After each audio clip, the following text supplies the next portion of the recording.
त मेरो कुरा हुन्छ ल भन 75 जेनजी आन्दोलनमा उकासीकोले जेनजी आन्दोलन जरुरी के को लागि थियो ल भन मलाई जवाफ दे मलाई कन्भिन्स गर केपी ओलीलाई सपोर्ट गर्यो भने राम्रो पत्रकार राष्ट्रपालाई मैले भने उ गर्यो भने खराब मैले केपी ओलीलाई औँला नउठाउनुस् भने मैले तपाईले भन्न खोजेको उठाउनुस् औँला उठाउनुस् तब भन्नुस् न पहिला यो कुराले हामी केपी ओलीको विरोध गर्छौं भन्नुस् न पहिला कन्भिन्स गर्नुस् न तपाईहरु 75 80 जनाको अस्ति हत्या जेनजी आन्दोलनमा जेनजी आन्दोलन कहिले सुरुवात कसरी भयो यो भट्काउन जाने हो आन्दोलनको त्यो रूप क्रान्तिको मतलब के हो क्रान्तिको मतलब भाइ कोले राष्ट्रपाले गरेको जोसुको पाठ छोड्देऊ जोसुको राष्ट्रपा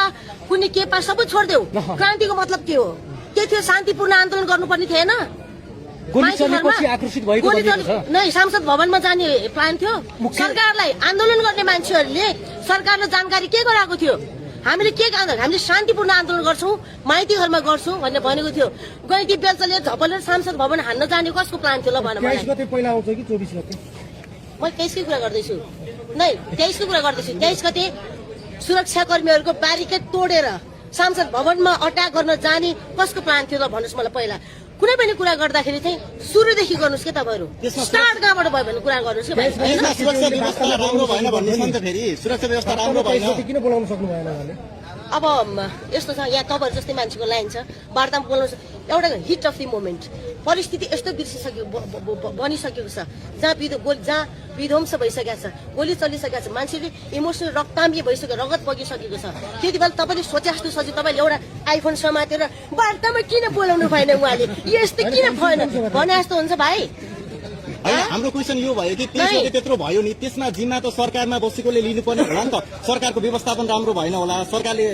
नर्मली 2058 सालमा राजा मर्दाखेरि जिम्मा कसले लियो सरकारमा को थियो तत्कालीन प्रधानमन्त्री को थियो मलाई भन्नु त तपाईहरु यस्तो पढ्नु हैन हामी तपाईलाई 23 गतेको सोधिराछौं 23 गते पछाडी किन नजाने हो एउटा आन्दोलन भनेको सबको हुन्छ भाइहरु फेरि है अलिकति तपाई पत्रकार हो तपाईको जस्तो मुख छ मेरो पनि त्यस्तै छ हैन एउटै कुरामा केन्द्रित अतिरञ्जित नगर्नुस् हैन अतिरञ्जित गरेको हैन जिम्मा त सरकारले लिनु पर्छ नि भन्ने लिउन त कि त उले गल्ती हैन हामीले सुरक्षा व्यवस्थामा हामीले 17000 मान्छे मर्दाखेरि चाहिँ प्रचण्ड लिनुपर्ने आन्दोलनकारीले लिनुपर्ने 17000 मान्छे मर्दाखेरि 10 वर्ष देशले क्षति बेहोर्दाखेरि चाहिँ माओवादीले लिनुपर्ने अपोजिटको आन्दोलन गर्ने मान्छे लिनुपर्ने अनि